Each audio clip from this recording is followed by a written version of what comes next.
આજની ધર્મકથા। આજે આપણે ધર્મકથામાં એક એવા તત્વને, એવા વ્યક્તિને માનવા છે કે જે વ્યક્તિ થકી, એમના જીવન થકી આપણને એક સંદેશો મળે છે કે જે સંદેશો આર્ય સંસ્કૃતિના એક સુંદર મજાના સિદ્ધાંતને બહુ સરસ રીતે સમજાવે છે। વાત છે નર્મદા સુંદરી નામના એક સાધ્વીજી ભગવંતની।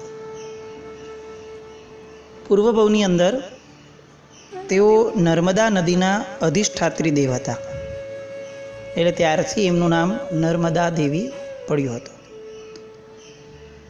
થોડાક વખત પહેલાં એક મૂવી આવ્યું હતું, ગુજરાતી મૂવી હતું રેવા, નર્મદા નદીની પરિક્રમા અને એના વિશેની કેટલીક સરસ મજાની વાતો, જેમાં અધ્યાત્મ બહુ જ ખૂટીને ભર્યું હતું, એવી એક સુંદર મજાની કથા લઈને આ મૂવી આવ્યું હતું।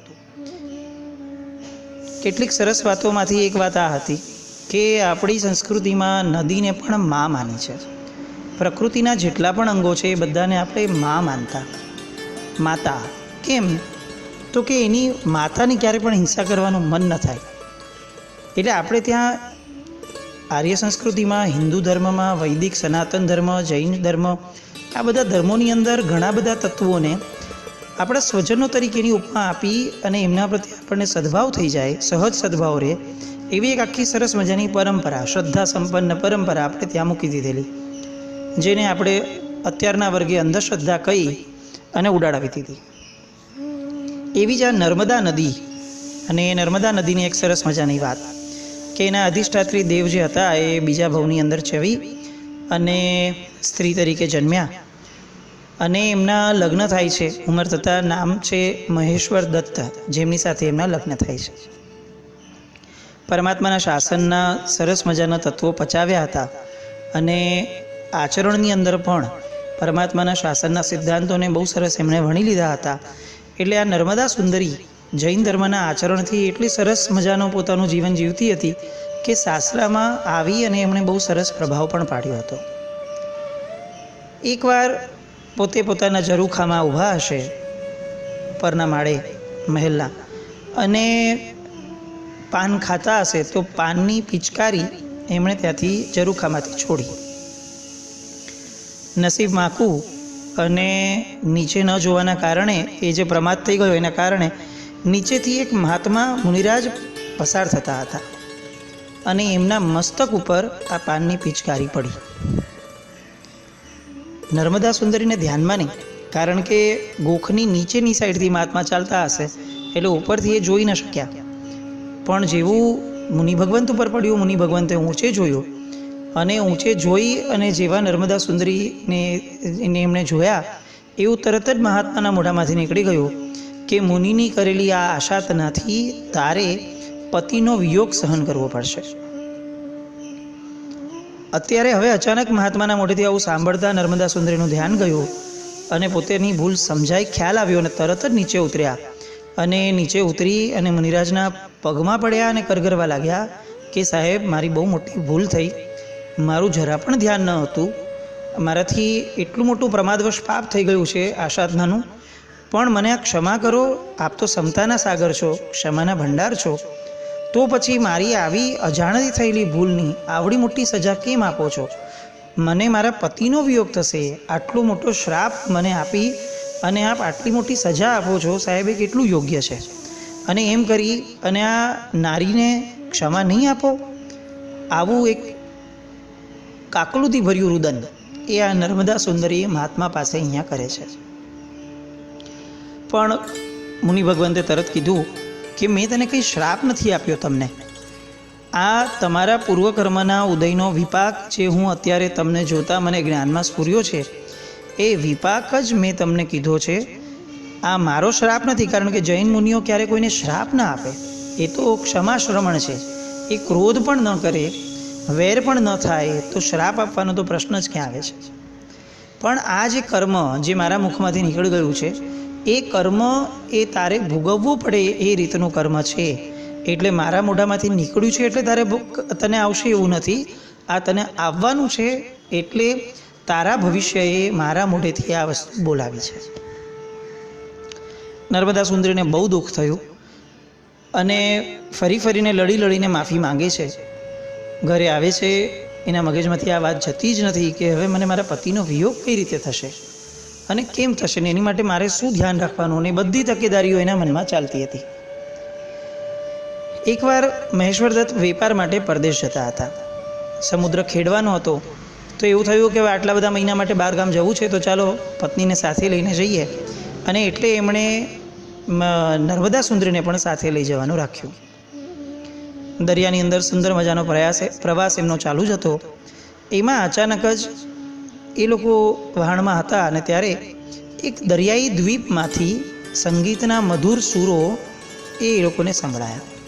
કંઈક લાંબેથી અવાજ આવતો હશે, પણ નીરવ શાંતિના કારણે એ સ્પષ્ટપણે મધુર સૂરો એ લોકોના કાન સુધી પહોંચતા હતા. એટલે સહજપણે મહેશ્વર દત્તે કહ્યું કે આ જે ગાનારી વ્યક્તિ છે એ સંગીત કળામાં ખૂબ પ્રવીણ હોવા જોઈએ. એ કારણ કે એટલું સરસ વગાડે છે, એટલા સરસ સૂરો આપણી સુધી પહોંચે છે કે જાણકાર વગર આ શક્ય નથી. એટલે બહુ જ જાણકારી પણ હશે અને એણે બહુ સેવન કર્યું હશે આ સૂરોનું. આ સાંભળ્યું. હવે આ નર્મદા સુંદરી જે છે એ 64 કળા ભણ્યા હતા, એટલે એમાં કળાઓની જાણકારી પણ એને બહુ જ સારી રીતે હતી. એટલે સંગીત શાસ્ત્રના અભ્યાસના ઊંડા જાણકારી સાથેના એના જે સ્પંદનો અત્યારે પ્રગટતા હતા એ સહજપણે એણે એ પોતાના પતિ આગળ વ્યક્ત કર્યા. અને એમણે કીધું કે જુઓ, ગાનાર ગાયનમાં બહુ કુશળ છે, એની ના નથી, પણ આ સૂરો જે આવે છે એના સ્પંદનો જોતાં મને એવું લાગે છે કે ગાનાર વ્યક્તિ કાળો હશે, એના હાથ બહુ જાડા હશે અને એના વાળ જે છે એ એકદમ કરકરા અને કડક હશે, પણ એ વિશાળ છાતી ધરાવતો હશે અને આશરે 32 વર્ષની એની ઉંમર હશે અને યુવાન અવસ્થામાં હશે. અત્યારે આપણે આ સાંભળીએ તો આપણને જાદુ જ લાગે કે કોઈ એક માણસના અવાજના એટલે સૂરના અવાજ પરથી એ માણસનો હાથ, એ માણસના વાળ, એ માણસની છાતી, એ માણસની ઉંમર સુદ્ધા અગર સંગીત શાસ્ત્ર દ્વારા આ 64 કળાઓમાં જો ખ્યાલ આવી જતો હોય, એટલી નિપુણતા જો આ કળાઓમાં હોય, તો અત્યારે આપણા બાળકો અને આખી જનરેશન જે ભણે છે એ કેટલા ડૂબા લાગે આપણને. જે એજ્યુકેશનનો આપણે ગર્વ લઈએ છીએ, જે એજ્યુકેશન માટે આપણે તનતોડ મહેનત કરી અને જીવનના બહુ જ મહેનતથી કમાયેલા ધનને પાણીની જેમ વહેવડાવીએ છીએ, એની સામે આપણી આર્ય પરંપરા, ગુરુકુલ પરંપરા અને 64 અને 72 કળાઓનો જે આખો અભ્યાસ છે, એની આ વાતો સાંભળે ત્યારે આપણે છક થઈ જઈએ કે શું આ લોકોની કલાત્મકતા, ઋષભદેવ ભગવાન શું ઊંડાણ મૂકીને ગયા છે આ 64 અને 72 કળાઓમાં કે માણસ આટલા કમતા સ્પંદન પરથી આટલું બધું જાણી શકે. આપણને આજના વિજ્ઞાનને જોઈને કેટલું આશ્ચર્ય થાય કે હવામાં આપણે લાઇટ કરી શકીએ, હવામાં ચિત્રો કરી શકીએ છીએ, કેટલી બધી વસ્તુઓ કોઈક બોલ્યું અને તરત એનું ટ્રાન્સલેટ થઈને લોકોને સમજાય છે.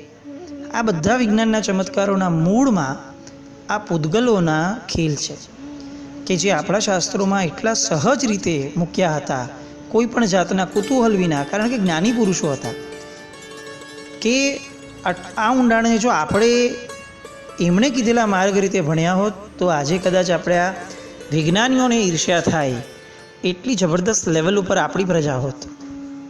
પણ સમહાવ આપણને લોકોને બીજાઓનું આકર્ષણ પોતાનાઓ કરતાં હંમેશા વધારે જ રહ્યું છે. હવે આ નર્મદા સુંદરીએ વર્ણન તો કરી દીધું, પણ હવે એનું ઓલું જે કર્મ હતું એને ઉદયમાં આવવાનું હતું, એટલે એને કોઈક રસ્તો કાઢવો જ પડશે.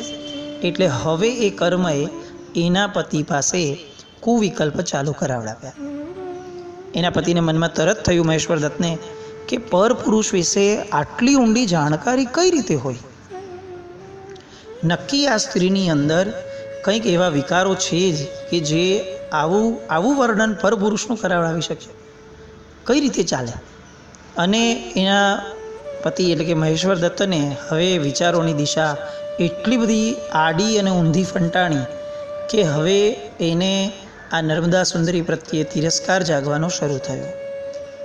જેમ જેમ રાત વીતતી જાય છે એમ એમ નર્મદા સુંદરી પ્રત્યેનો એનો જે દ્વેષ છે એ પરાકાષ્ઠાએ પહોંચતો જાય છે. અને હવે એણે એક નિર્ણય કરી લીધો સવારે જાગતા વેદ કે મારે હવે આ વાહનો જ્યારે રાક્ષસ દ્વીપમાં થોડે ઘણે પણ અટકી જાય ત્યારે આ નર્મદા સુંદરીને મારે ત્યજી દેવી છે, મારે એનો ત્યાગ કરી દેવો છે. સ્ત્રીનું જીવન કેટલી અનિશ્ચિતતાઓને લઈને આવ્યું હોય છે. પેલા પિતાને ત્યાં, પછી પતિને ત્યાં અને પછી પુત્ર સાથે. અને આ ત્રણેય ધારાઓની અંદર ક્યારેક પુણ્ય નબળું પડતા એવું લાગવા લાગે કે કેટલી અસહાય અને નિસહાય દશામાં એનું જીવન ચાલે છે. અને છતાં પણ આપણે ત્યાં સ્ત્રીને લક્ષ્મીનો દરજ્જો આપ્યો અને સ્ત્રીને માતાનું સ્વરૂપ આપી છેક ભગવતી એટલે કે પ્રવજ્યાના લેવલથી લઈ અને પરમાત્માપણું સુધી એ પહોંચી શકે એવું એક સુંદર મજાનો સ્થાન એ આપણે ત્યાં સ્ત્રીને આપ્યું. હવે નર્મદા સુંદરીને અહીંયા એણે મૂકી દીધી. ઊંઘમાં ને ઊંઘમાં એ હતી ત્યારે અને પોતે વહાણ લઈને ચાલતા થઈ ગયા.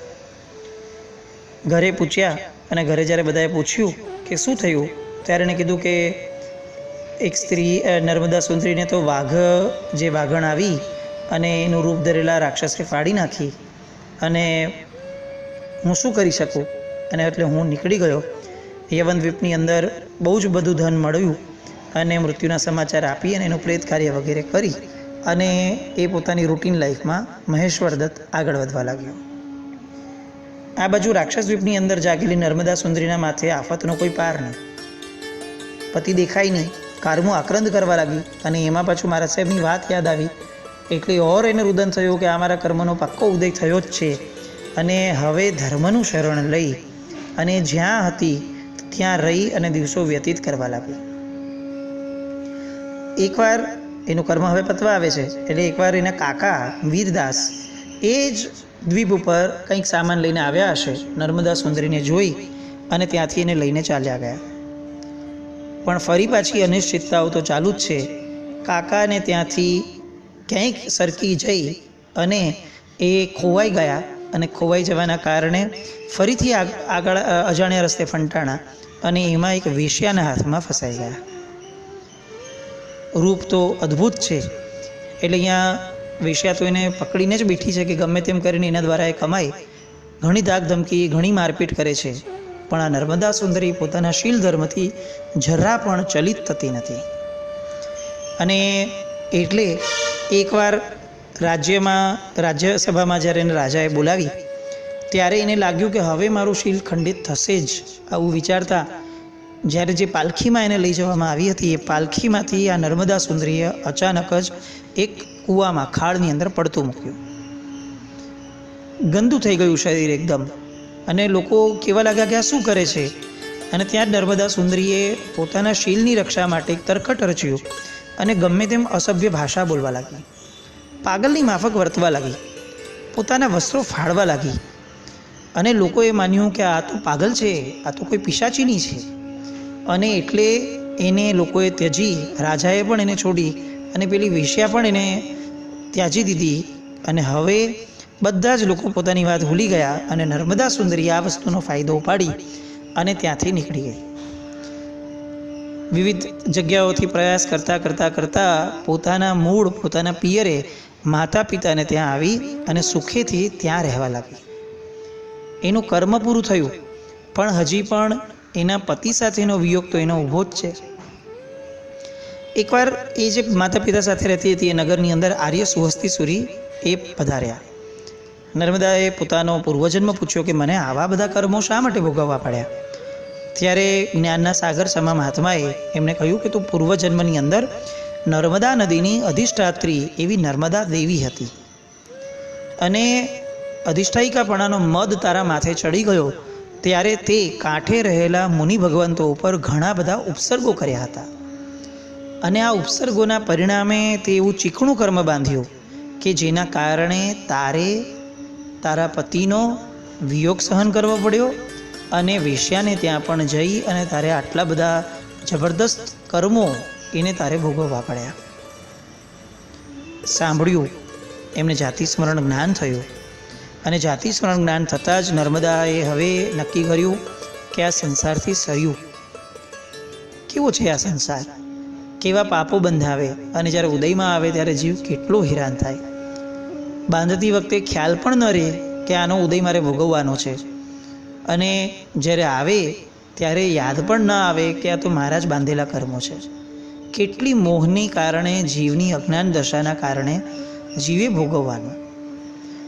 અને આ બધા જ વિચારોની ધારા આગળ વધતા જીન ધર્મના પરિણામો તો હતા જ, અને એના કારણે હવે એમને સાહેબ પાસે ભાગવતી પ્રવજ્યા લેવાનું મન થયું, અને એમણે દીક્ષા લીધી. તપશ્ચર્યા, એકવાર જીવને જાતિ સ્મરણ જ્ઞાન થઈ જાય છે એટલે હવે જીવને ખ્યાલ છે કે એક્ઝેક્ટ મારે પહેલાંની ભૂલોને રિપીટ નથી કરવાની, અને એટલે પોતાના દેહને, પોતાના મનને, પોતાના વચનને એટલા બધા કાબૂમાં રાખે છે કાર્યોત્સર્ગ દ્વારા, તપશ્ચર્યા દ્વારા, કે એના જૂના કર્મો, ધડાધડ ચીકણા કર્મો પણ તૂટવા લાગે છે. આપણને ઘણીવાર અફસોસ થાય, ક્યારેક કંઈક ખોટું કર્યું હોય અને કોઈ યાદ કરાવે ને કે જો તે પહેલાં પણ આવું ખોટું કર્યું હતું, હવે બીજી વાર ધ્યાન રાખજે, તો આપણને અફસોસ થાય કે આ માણસ પહેલાં મળી ગયો ને તો હું આ ભૂલ ન કરત. આ બધું એનાલાઇઝ કરતાં એવું લાગે કે આપણને અગર જાતિ સ્મરણ જ્ઞાન થઈ જાય અને આપણને ખ્યાલ આવી જાય કે હું જે કર્મો ભોગવું છું એ મેં આવા કર્મો બાંધ્યા હતા, એના પરિણામે ભોગવું છું, તો એટલીસ્ટ આપણે એ કર્મો રિપીટ તો નહીં કરીએ. એટલે એક ચિંતકે સરસ લખ્યું હતું કે પ્રભુ મને કેવળ જ્ઞાન ન આપ, ચાલશે, હમણાં મને જાતિ સ્મરણ જ્ઞાન તો આપ. અને તરત જ એમણે વિચાર કર્યો કે આમ તો પ્રભુ તારા દરેક શાસ્ત્રની વાતો એ મારું જાતિ સ્મરણ જ્ઞાન જ છે ને, કારણ કે તું તો કહે જ છે કે જો આવો ઉદય ભોગવો છો તો એનો અર્થ કે આવું કર્મ બાંધ્યું હશે. તો આ જાણકારી મને જાતિ સ્મરણ જ્ઞાનમાં ઉત્પન્ન થાય કે ન થાય તે તો મૂકી જ છે પ્રભુ. તકલીફ એ છે કે આજે જો મને તારી ઉપર શ્રદ્ધા નથી, તારા વચન ઉપર શ્રદ્ધા નથી, તો મને મારા જાતિ સ્મરણ જ્ઞાન ઉપર પણ શ્રદ્ધા થશે કે નહીં એ પણ પ્રશ્ન છે. અશ્રદ્ધાથી ભરપૂર એવું આપણું જીવન, ક્યારે આપણે આપણી શ્રદ્ધાને સ્થિર કરશું અને ક્યારે આપણે ઠરશું, બહુ મોટો પ્રશ્ન. અહીંયા નર્મદા સુંદરીએ દીક્ષા લઈ લીધી, તપશ્ચર્યા કર્યું, સાધના થઈ, અવધિ જ્ઞાન સાંપડ્યું. એકવાર હવે તો નગરી નગરી અલગ અલગ વિહાર ચાલે છે, અને એમાં વિહાર કરતાં કરતાં કોઈ એક નગરમાં જાય છે, અને ત્યાં મહેશ્વર દત્ત ફરીથી વેપાર અર્થે ક્યાંક નીકળ્યો હશે અને એમને વંદન કરવાનું થયું. મહેશ્વર દત્તે વંદન કર્યા અને આશ્ચર્યચકિત થઈ ગયા કે આ તો નર્મદા સુંદરી છે. પોતાની વાતોનો બહુ જ અફસોસ થયો, પણ પૂછે છે કે આવું કેમ થયું, આ તો અવધિ જ્ઞાની છે. એટલે એમણે આખો બધાનો વૃત્તાંત આખો જણાવ્યો.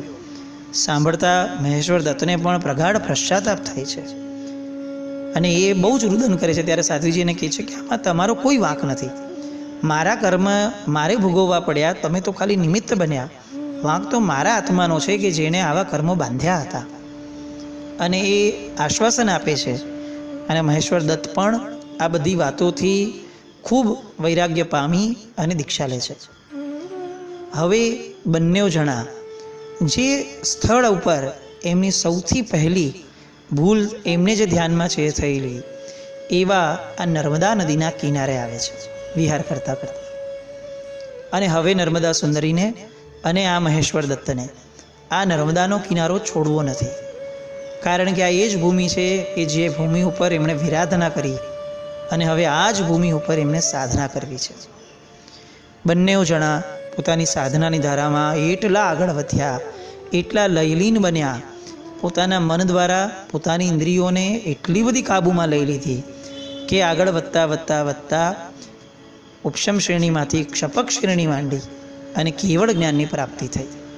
અને નર્મદા નદીના કિનારે જ બંને જણનો કેવળ જ્ઞાન પછીથી મોક્ષ પણ થયો. આવી આ નર્મદા નદી, આવા નર્મદા નદીના કિનારે થયેલી ઘટનાઓ, નદીને માનું સ્થાન આપનારું આપણું શાસન, આપણી સંસ્કૃતિ, એ સંસ્કૃતિને આપણે બાંધીએ અને પ્રકૃતિને બહુમાન આપતા થઈએ. નર્મદા સુંદરીએ નર્મદા નદીના કિનારે જે પરાક્રમ કર્યું, એ પરાક્રમ ક્યારેક આપણે પણ આ રેવા નદીના કિનારે જઈએ નર્મદાના, અને માં નર્મદા પાસે આપણે માંગીએ કે ક્યારેક અમારા જીવનમાં પણ નર્મદા સુંદરી જેવું સત્વ પ્રગટે, સમજણ પ્રગટે અને અમે પણ એમના માર્ગે આગળ જઈએ એવી શુભકામના.